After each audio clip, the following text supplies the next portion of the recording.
Ce n'est pas la peine de trop mélanger. De mélanger. Isso, perceberam? Oui.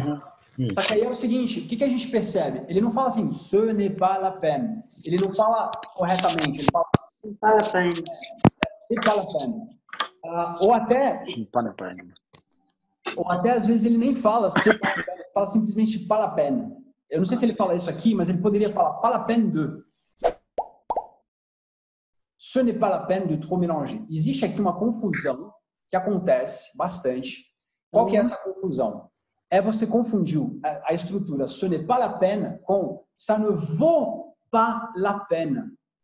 Porque as duas parecem. A única diferença é que uma tem vaut no meio. E na estrutura com a qual normalmente a gente faz a confusão, ça ne vaut pas la peine significa não vale a pena. Ah, ça vaut pas la peine de voler, não vale a pena roubar. Né? Agora, se você diz ce n'est pas la peine, como está dito aqui, o sentido é outro. O sentido é não precisa. Então, você tem um sinônimo a essa estrutura que é ce n'est pas, il n'est pas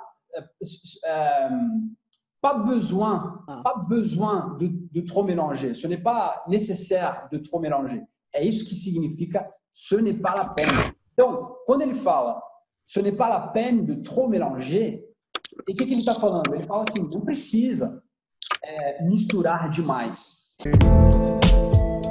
Bonjour, bienvenue dans l'atelier Pierre Armé. Aujourd'hui, nous allons réaliser la recette du macaron chuao, chocolat et cassis.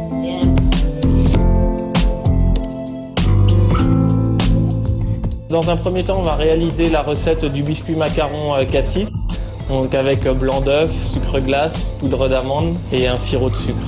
Je vais mélanger le sucre, la poudre d'amande et le blanc d'œuf avec le colorant. C'est pas la peine de trop mélanger. Olha aí, ce n'est pas la peine de trop mélanger. De mélanger. Isso, perceberam? Oui. Só que aí é o seguinte, o que a gente percebe? Ele não fala assim, ce n'est pas la peine. Ele não fala corretamente, ele fala Pas la peine. c'est pas la peine. Ou até às vezes ele nem fala c'est pas la peine, ele fala simplesmente pas la peine. Eu não sei se ele fala isso aqui, mas ele poderia falar pas la peine de.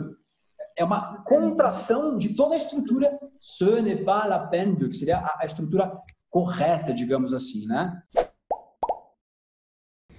E se você gostou desse material, eu tenho certeza que você vai adorar a primeira edição do Francês Fluente, o Guia, que é um e-book que eu fiz para você com várias dicas de como aprender a falar o francês fluente e dominar definitivamente esse idioma, mesmo você saindo do zero, mesmo se você está estudando sozinho, mesmo se você já tentou e ainda não conseguiu. É só você clicar no link que está aqui em algum lugar desse vídeo, que você vai lá, baixa gratuitamente, lê esse e-book que vai te ajudar bastante. E é isso aí, um grande abraço e até o próximo vídeo.